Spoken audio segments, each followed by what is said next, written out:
It's cold, man. Anyway, so as we are approaching the end of the 3.x era, technically already over as we are done with the Crisis era. Haha, get it? Anyway, so now that we are done that, I wanted to give a final video, kind of talking about my overall thoughts of 3.x characters, the characters individually and leading up in the meta and such. Because I feel like, might as well, you know, 3.x was a relatively big shift, and I'm probably going to do this at the end of every X point something version. So that's what we're here talking about today from start to finish. And you will be here for the entire ride. So of course, at the very beginning, the Herda and also Aglia. So the Herda and honestly Aglia were like big jumps in DPS. Aglia was better than Acheron, even though some people wanted to deny it, but no, Aglia was just insane. She got Sunday right before, reached a really high ceiling level, especially when you had better investment in them, because that team started on like a little iffy side. Aglia had energy issues, and that energy issues could lead to bad uptime, which would require you to make it up with stats, which can lead to lower stats, or maybe less attack, which would lead up to better damage, and so on. It wasn't like super uncommon for Sorrow to release methods of solutions via Eidolons, but it wasn't as common as it was until 3.x. 3.x with E1 Aglia was very blatant, and especially since they started releasing light cones that increased base speed rather than speed, which helped out a lot more in a sense. That's kind of where it all started, but you know, we're not really here to talk about like power creep in all only. But yeah, Aglia was like a big jump, and the Herda especially, she kind of like dominated the game. Still is usable in clears and still does very well even in single target content. She is starting to struggle a little bit as we are shying more into like one enemy, two enemy type bosses. Of course, that's also solved by just getting a higher investment, but you know, what isn't in this game? So I definitely do think 3.0 was a really strong start when it came to DPS. We got two honestly meta defining DPS when you had their potential teams. The Herda was obviously a lot more accessible because she could use like any erudition unit that's free to play that just had some form of synergy and worked. Whilst on the other side, Aglia had a lot more of an expensive team, wanting her E1, needing Sunday, and obviously not having one or the other brought her potential down a lot. But having that proper team, maybe Aglia, E1, S0, and the rest of the team, at least having them at E0, S0 was a very, very strong unit. And then in 3.1, we start off with Tribi. I don't really even need to make this that long because I'm pretty sure you as a viewer already understand how strong that little bomber is. If you were to bet on me fighting a villain, or bet on Tribi, I would want you to bet on Tribi. She will bomb him while I'm getting my ass beat. Like, why does she do everything? She does good supports with rare buffs of all type rest pen, makes enemies take more damage, does damage, increases max HP, all that by just existing. You just play it normally, you get an occasional basic attack with her, throw out her ult whenever available, and she just does the rest for you.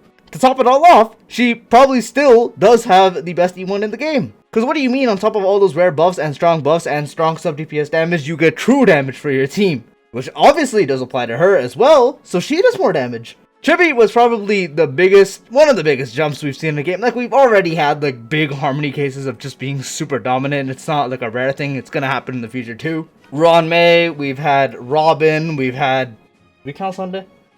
Yeah, we count Sunday. And then Tribi. Like, Tribi, I don't know how to describe it. Like, it's actually just insane how much they put into a character who seems so simplistic, yet so unbelievably broken. Tribi was probably, like, I want to say, in my opinion, the biggest support power creep in the game. I think she was just a lot more than Robin. I think she was a lot more than Ron May, even. Maybe not Ron May. Ron May also was, like, the case where she goes on every team, because Tribi goes on every team. Robin, if you ran, like, an HP team back then, there wasn't many options, but you wouldn't really use her there. And with Tribi, you can still use her on like break and stuff. With Robin, you couldn't. I mean, you could, but you didn't want to. And same with Tribi, but Tribi just does it better. You get where I'm coming from.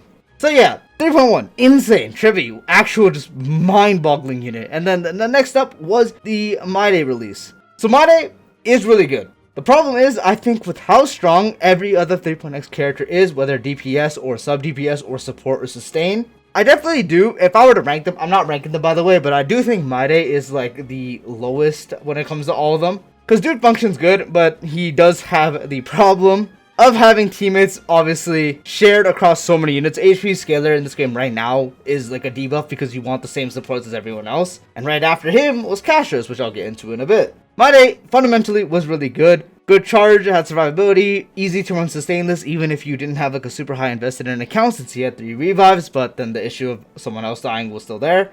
But of course, that was something that you were to consider, because running a sustainless team would mean you would get more damage than any other team. At least at the time, if you were doing like a sustained version. Kind of. Sometimes you still got out DPS. But when it came to like true strength wise, when especially we got like, even at like a high investment, like E1, Made obviously fixed like his main issue, which was only being blast for Godslayer, and now making it hit everyone was insane damage.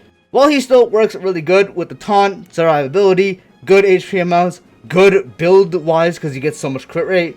Functions well, but, you know, again, team variety is a bit of an issue with him, especially with Castros existing, which, again, we'll get into in a second. But I do definitely think Made was the lowest tier release, while still being an insanely strong character. Unfortunately, he just didn't get as much love as the others, especially, because it took him until Cyrene to get an actual buff, because Hyacine didn't really work for him. So you really only had Cyrene as the entire buff while everyone else kind of had a buff. You can also kind of argue Cypher, because Cypher can work on his teams, but you don't really want to. But yeah, so that was 3.1. Very, very broken support, good DPS, but on the lowest side. So you kind of got like up here and then down here. It's pretty funny. 3.2, so probably one of the best patches in the game when it comes to character-wise. Balance-wise, maybe not so, because it's kind of insane. But starting it up with Castros, the most buff character in a single X period that I've seen, I think. Besides Jingwan, but those are memes. I'm telling you, bro, she started so strong. Like, she was insanely good. She had a bit of clunkiness in her kit with the dragon playstyle, deciding if you wanted to instantly blow it up, not being able to work with Sunday, who's supposed to be meant for these summoning characters, but wasn't at the same time. Even with a bit of clunk, she was such a broken DPS. She was just good in every mode. The fact that she had full AoE and bounce to help with single target at the same time, good damage, easy playstyle for the most part. She just had so much going for her, and she was just so strong. And then, of course, she was probably the most shield character going forward because of all the buffs she got, which we'll talk about later. I definitely think she was probably, and still is, like, the best, one of the best, if not the best tied DPS in the game. For most people, at least. And then on the flip side, we have probably the biggest underdog, depending on how you value him, Anaxagoras. I was someone to actually value him so much. I definitely thought after the beta cycle was done, because like there's so many changes, that he was going to be best DPS for a actual specific reason. He was very unique. You can use him in every mode, almost kind of pure fiction, a bit iffy, but he still does work. But the way his kit worked allowed you to use him in every mode, and he was so unique because he implanted every single weakness. You didn't take him not because there wasn't a wind weakness, but because he would be like, bazooka, and boom, they have wind weakness. When I use Anaxa, I am the actual endgame boss. That controller doesn't work, by the way. Anyway, that guy is just so broken. It's actually insane. Because there is a specific reason, besides like obviously his kit playstyle, getting the extra skill, getting the weakness implants. It's the fact that he literally works with every single goddamn support in the game and will be going forward. Genuinely, I've never seen a character designed so perfectly at E0 from this game, I think. Because he looks kind of basic on kit when it comes to just implanting and stuff, and there's not like too much going on. But when you really think about him, there's so much you can do, so many different team setups. Like, dude literally can work with Hanya and Yukong, some of like the worst supports in the game, and he can do good with them. I really feel like if I don't want to do this because I hate doing this because everyone's opinion is subjective, including my own. But I feel like I can make a whole video just talking about why Anaxa is just the best DPS in the game. I usually don't like outright say it when I'm thinking of like Castros and stuff, because for most people, Castros, the Herda, Evernight even, is going to be the best DPS for a lot of people. But for people that play at high ceilings, maybe have a lot better investment, Anaxa really takes that top-notch spot, especially as someone who isn't shilled. I don't think I can describe how valuable it is to be able to work with every support in the game as a mix character that works in AoE content and single target content. Because he works with defense ignore and defense shred. Because he works with such rare buffing / debuffing capabilities and a debuff on enemies, he just does so much and works with so much, because on the flip side, he is deprived of stuff that supports give you a lot. Crit rate, Sunday buff, loved. Absolutely loved. Crit damage, less so, because he does have the base 50%, and then he has this one Air Edition character trace, where you can get up to 190% at base, and then your rolls, and then the Sunday buffs and all that, so it can become diluted, but it's still not always diluted. It's still really good. And attack percent. The fact he gets so much better with attack percent buffs, so like Cerebra, Robin, Ting Yun, it's just insane. The dude just gets so strong, and anyway, I can't. It's just like he just gets so strong. He is such a super well-designed unit. I don't know what the hell they did. But they decided to cook. But on the downside, he has really bad vertical investment. Which, you know, honestly, I think I'll take a perfect E0 character. I'm not a fan when they sell the solution via Eidolons. They've done that a lot. They make certain Eidolons broken, which I get to an extent. But when every character has it and there's never a perfect E0 character, it's kind of just eh. But yeah, I'm not going to go into more in depth just because this is like a more general type of video and not like specific. But yeah, Noxa, just, oh, chef's kiss. And you thought we were done. Now we're on 3.3, the release of 2 super broken units. Hyacine. I don't even need to elaborate, just like Tribi. This character does your taxes, pays your mortgage, cooks your family dinner, looks after you when you're sick, kills your enemies. What does she not do? Besides buff attack, I guess. Really solid healing. Not as good as single target healing when it comes to someone like Luocha or Gallagher, but it's still fine because it's really good. Insanely good vertical investment. Made one of the best DPSs in the game become even more of the best DPS in the game. I don't know if you guys know, like, but if you have Hyacine and Castris with and without, the difference is just,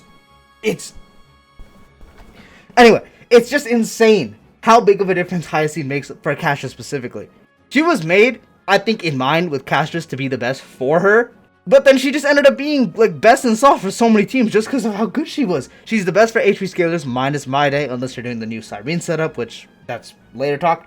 Her max HP buff is universally good just because it makes your other DPS that don't benefit from HP buffs more tanky, so they will die less. Ika is able to devour the planet and heal at the same time. How does that make sense? I don't know. Good damage, good healing, good survivability, and then becomes damage buffs if you're an HP scaler. Insane vertical investment via a Light Cone, which is great for Blade and Castris mainly, and then that's kinda it. E1 great for even more survivability. E2 is 30% speed! 30%! Just for draining HP, and if you have E2, you probably have the Light Cone, so you have like a permanent 30% increase in speed. Why? And if you're like an Omega Whale and you go to E4 and E6, both of those are insane, because why the hell not? Very rare characters have good E4s in this game, and she just happens to be one of them. Just insane unit, and she really just power crab sustains as a whole, and she just set a bar. I think 3.x, there's gonna be a recurring thing here. 3.x set so many bars. Focus, thank you. Tribi for supports, Hyacine for sustain, Castris, Noxa, even Phyron that I'm about to get into for when it comes to DPS, and then Cypher, who I'm about to get into for sub DPS. It just sets so many bars. And of course, I'm gonna start speeding through this a little quicker because I don't want the video to be too long, and we're already at like 16 minutes as I'm recording this, but you know, for you it's shorter. But now Cypher. Okay, so this unit honestly was insanely underrated. I still think is. This unit is genuinely a unit, besides until we get a character that does her exact role, is just unpower creepable. Her sub DPS is really good standards for nowadays. She set a new kind of level that you want to hit to have good sub DPS numbers, but the reason she can't get power crept is because her debuffs are universally good. And her end nuke, like the whole playstyle of building up a bunch of tally and then unleashing it when you get the chance to kill, that is always going to be good as long as you and your DPS with your investment is doing good damage. If you're doing good damage, tally goes up higher, the better it does. That unit is genuinely absurd, and I also think she is just such a well-designed character. Built fast for good debuff application and attacks, has weakened to make enemies do less damage to you, which can be great for sustainless, good damage overall, and then the tally build-up for great damage also has a follow-up attack, because you know, why not? She has really set like a new level of sub DPS potential, because before this, let's use a follow-up team for example, you would use March, Moze, or Topaz, all of which have become relatively on the weaker side nowadays. Still can use them to clear, but as opposed to Cypher, none of them really come close. Only situation is if you have an E2 Facial and you value the attack output from Topaz to give Facial more stacks, and that's like the only case, that's it. When it comes to damage and nuke potential, good debuffs, you can't see what the... Okay, anyway. But when it comes to all that stuff, Cypher just does it better, and she's also just way more universal since those characters only really work on very few teams. Cypher is best in slot for Acheron teams, Facial teams. You can use her with Castris, you can really use her with Phynon. You can use her with Anoxa, you can use her with anyone. She is just insanely good, and I definitely think they also really cooked with her. And now, Phynon. So Phynon, I already actually thought about this a lot, and I definitely think he has a definition in my head. Phynon is really strong, but I think the best way to describe him as a unit that genuinely will help you clear. If you're not looking to clear in like a very specific speed, Phynon is going to be the unit that clears good for you. My only problems with him really is his fixed AV consumption, because you know that's kind of bad for zero cycles, it's bad for AV consumption in other modes like Apocalyptic Shadow. And also the fact that his supports are not limited per se, but you need them to target you if you're E0 especially. Even more so if you're someone that needs to use 2 or 3 ultimates. But I definitely do think Finon is just really good for people who are just trying to clear. Like if you're trying to clear in like 3, 4, maybe even 5 cycles, he's just that good of a unit that he will do it for you. And he's also just really easy to use. There's really no depth to it. The solution to that is obviously E2. E2 makes him clear a lot quicker because that extra turn you get is really good. The E1 damage bonuses you get, the E2 providing a lot more damage bonuses is also good. But it's really that extra turns you do get that increases every time you do use the... I can't hit the pose here. Oh! Anyway, those kind of things. So as like an E0 level, I definitely think Finon is just really good when it comes to people who just want the generic clear, which is most of the player base. And even at E0, he still can 0 cycle and such like that, but when it comes to like high cycle clears, especially with E2, he's just really good. Very, very strong character. It gives him a lot of self buffs, which is a good thing for people who have weaker supports or weaker investment because he himself is providing him a lot of stats. But gets worse as we go on because you don't want to dilute it, because like attack gets diluted easily on him, crit damage gets very easily diluted on him, damage percent buffs, he has insane multipliers, gets very diluted on him. So in one way it could be looked as a positive if you have a weaker sided account, but for a lot of other people it's a negative because that means he just gets diminishing returns a lot quicker as opposed to other DPS. So that's kind of my like verdict on him. I definitely think he was released and a very strong DPS and also really just good for people wanting to clear, but when it comes to quicker clears, if you want to get into that, I don't really see him being like a unit you would use. Like he still can do it, especially if you have good investment, but he's definitely on like the weaker side for that stuff. And you thought I forgot about the Fate units. No, I didn't.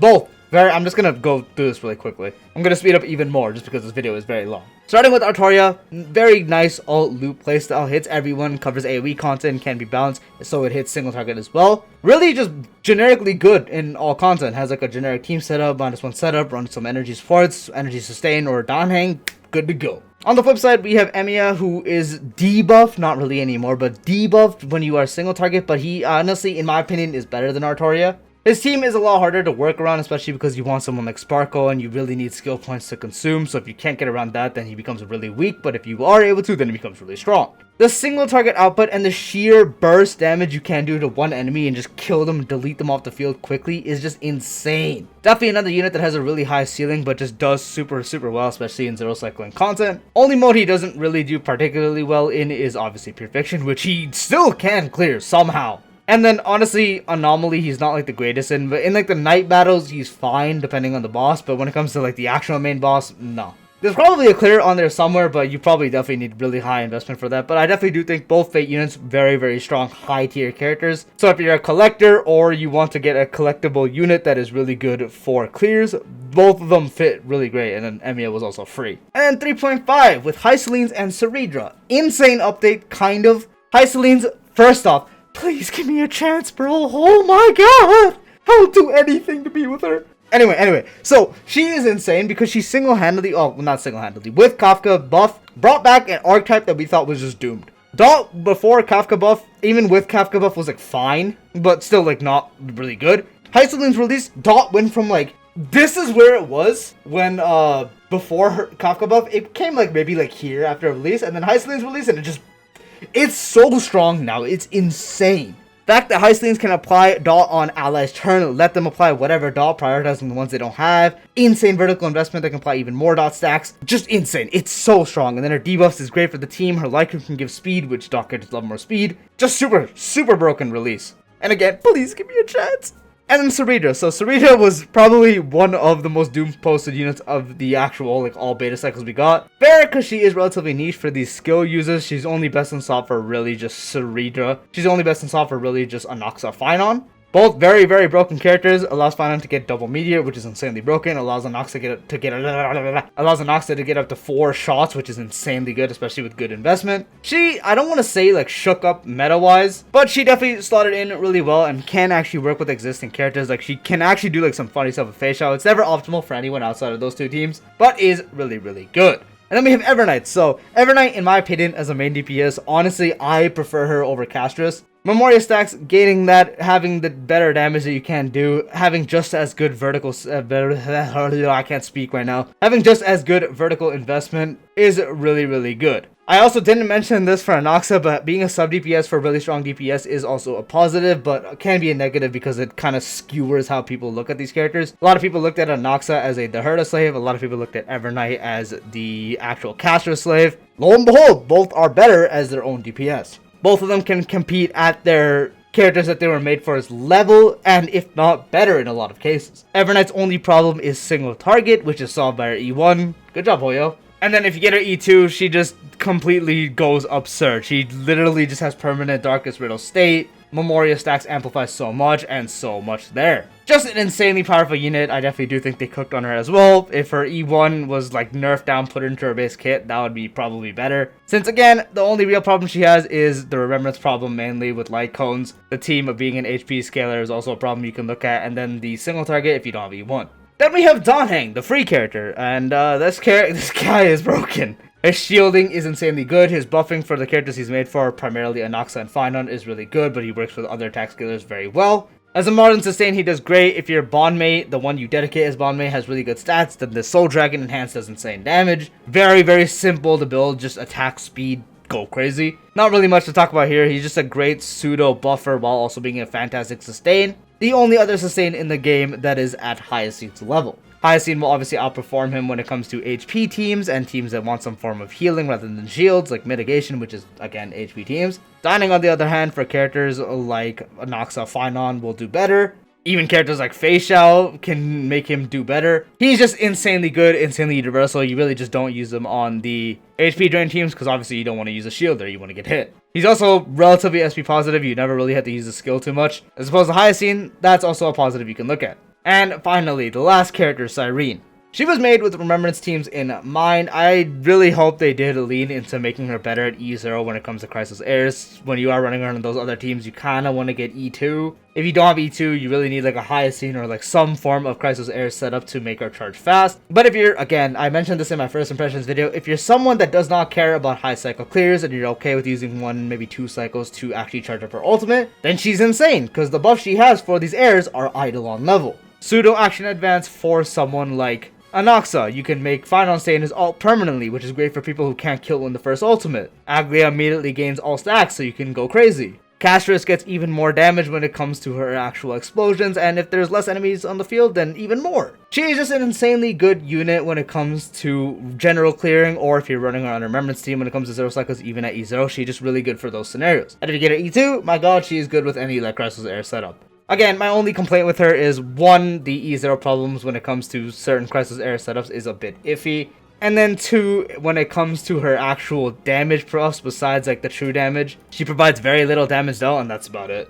Kinda also wish she was a bit better, like I get her whole niches like Crisis Heirs and stuff, but I do wish her universal buffs were a bit better for others, just so you can have more fun and help people actually gain more motivation to do creativity teams with her, since they still do, but it's definitely never going to be optimal just because of how bad her buffs are as opposed to just running Trivi instead. So again, very, very solid unit when it comes to E0 and Remembrance teams, and if you're someone who doesn't care about high cycle clearing, or low cycle clearing I mean, which is most of the player base. And if you get an E2, that's no longer an issue.